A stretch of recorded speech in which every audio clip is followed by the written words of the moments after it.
Hey there, YouTube. So as you can see, I got all my test equipment and crap out. And I've got my roof center console out there. That's where the outside thermostat, thermometer, and the compass is located. Here's the plug for it right there. And what I wanted to do is I wanted to hook my GPS up here and my dash cam. There's my dash cam down there. And here's my two wires for them. So what I did is I found the key on power, which is this one here, and the ground, which is this one there. And I didn't cut the wires.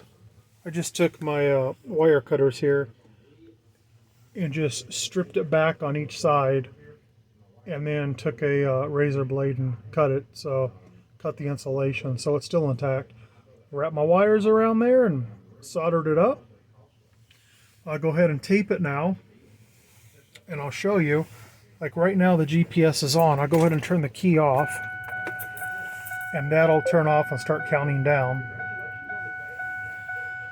And the dash cam will do the same thing. I'll show you that. Here, stand by. Okay, so here's the GPS and the dash cam. I know it's kind of dark in here. I'll go ahead and turn the key on.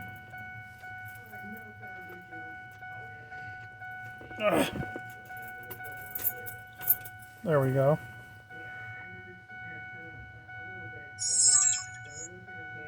Detected the vehicle has started. Start to record video. Not sure why the GPS didn't turn on. Let me try that again. Wonder if it's got a bad connection on it or something. It's really strange.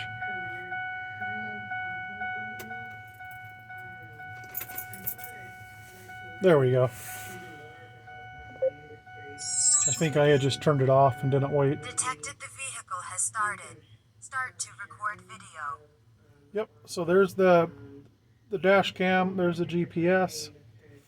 Then of course when you turn the key off, the dash cam will turn off. Goodbye. And the GPS will start counting down, or it'll turn off. And if you're wondering, the little 12-volt plug-ins that usually go in a cigarette lighter, I just soldered these little wires onto them right here, on the positive and the negative, and then I wrapped it in electrical tape, taped all the wires up, and they're up here. There's plenty of room up here, so everything's tucked away up there, so you'll never even know it's there. Stand by and I'll show you when everything's hooked up. Alright, stand by. Alright folks, I need my cell phone that I'm recording on to download the app for the dash cam. So what I'm going to do, as you can see, I'm all done up here. I just have to plug that back in, put a couple screws in, and mount things on the windshield. So this is going to be part one, and I'm going to upload this first, and then I'll upload part two right after it. So please watch both of them for the final, the final installation and what it looks like. Thank you. Appreciate it. Thanks for watching.